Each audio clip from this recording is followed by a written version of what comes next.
The South African economy has been given a boost by Moody's ratings agency, excuse me, which has revised the country's outlook from negative to stable. Moody's previously put South Africa's debt 2 levels below investment grade, but now there's the likelihood of the government's debt burden stabilising over the medium term. Treasury says government has shown it is able to reprioritise its spending while staying committed to fiscal consolidation, which Moody's expects will remain the case going forward. S&P Global Ratings is scheduled to publish its review for South Africa on the 20th of May, followed then by Fitch, the third of the major ratings agencies. To take this further, we're joined tonight by George Glynos, a director at ETM Analytics. George, a very good evening to you. Welcome to Newzroom Afrika. So just how significant a shift is this for South Africa as far as credit ratings are concerned? Well, it's not an enormous, firstly, good evening, Tebekile. It's not an enormous move, but it is a step in the right direction. I think ultimately we need to also read the cautionary tale that sits in the Moody's review that they published on Friday. Because whilst it does highlight the improved fiscal position of the country, it did certainly point to the desire for the government to head down the road of some reforms. It also came with some caveats, and those caveats include the reforming of state-owned enterprises and the containment of government spending to levels that are going to be sustainable over the longer term. So they did mention things like South Africa's structural constraints that can only be addressed through these reforms. So yes, it's a move in the right direction, but there's also a story behind that. And Moody's has warned the South African government several times in the past to no avail. This time round, they're giving them the benefit of the doubt only because in the latest budget, we had some signs that government was moving towards the reforms that are so desperately needed. So how much leverage does this give the South African government as far as the push for more investment in the country and basically saying to global investors in particular that we are open as a destination and that their money, most importantly, would be safe here? Does it help? I mean, it helps at the margin. I think, Tembekile, the thing to remember is that the South African economy, it's still hovering at sub-investment grade. We lost that investment grade status a while ago when we didn't pay enough attention to the fiscal trajectory that the country was on.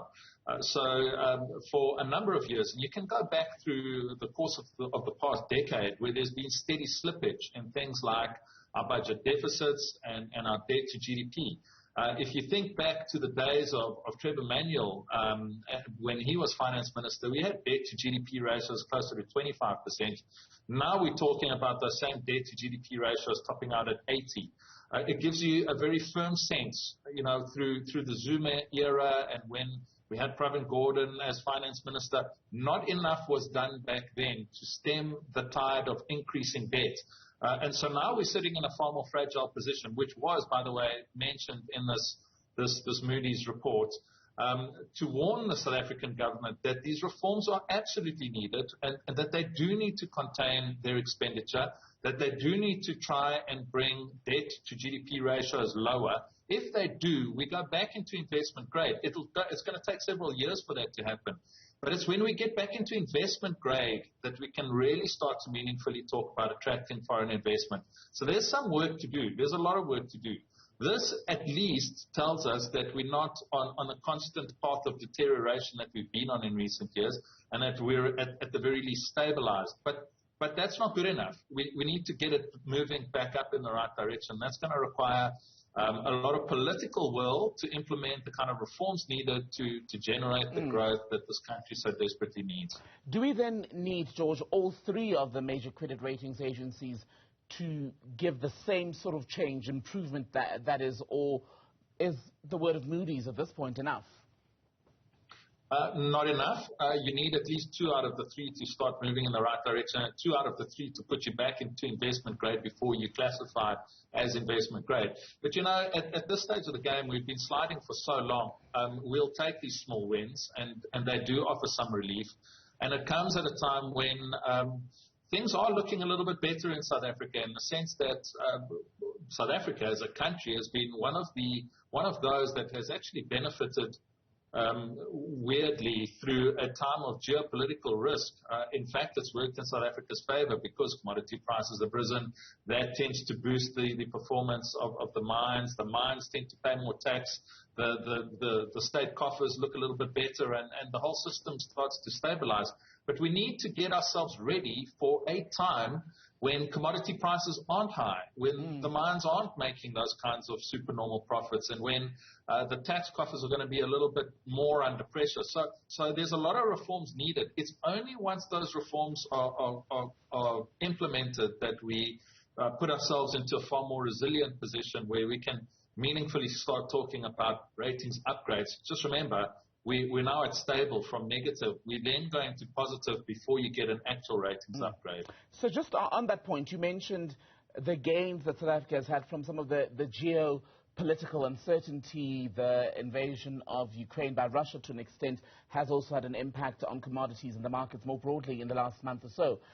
So those are accidental gains, aren't they, for the country at this point? How good is South Africa as far as being deliberate in engineering those gains for the country and capitalizing when there are moments where it's unexpected, but we gain and we need to keep the momentum going? Yeah, great question. Because we've actually had two serendipitous, coincidental benefit boosts. One from COVID, which created supply shortages around the world, which boosted commodity prices, and then we had the war in Ukraine. So, both of those, as you put it, accidental, but in South Africa's favor. How far have we gone to make that an objective of the South African government? They've made it an objective, but we, as is always the case with policy, it's one thing to develop the policy. It's another thing completely to implement it. And that's where South Africa's fallen short of the past decade or so. We're not short of policy. We're short of implementation. And that's going to be the real test. So what am I talking about? Well, I'm talking about the reforming of SOEs, the liberalization rather of the electricity sector, the fixing up of infrastructure. And I'm not just talking about roads infrastructure. I'm talking about rail infrastructure. All of these things need to happen to unleash the growth potential that sits in this country. Undoubtedly, there's plenty of it, but it's getting hamstrung by the fact that we cannot deliver on any of it because we don't have power. We can't rail goods. And our roads, water reticulation, other network industries are creaking at the moment because not enough investment has taken place. So you've got to take care of all of those things before you get to, as you put it, a deliberate effort to move the dial in South Africa's favor.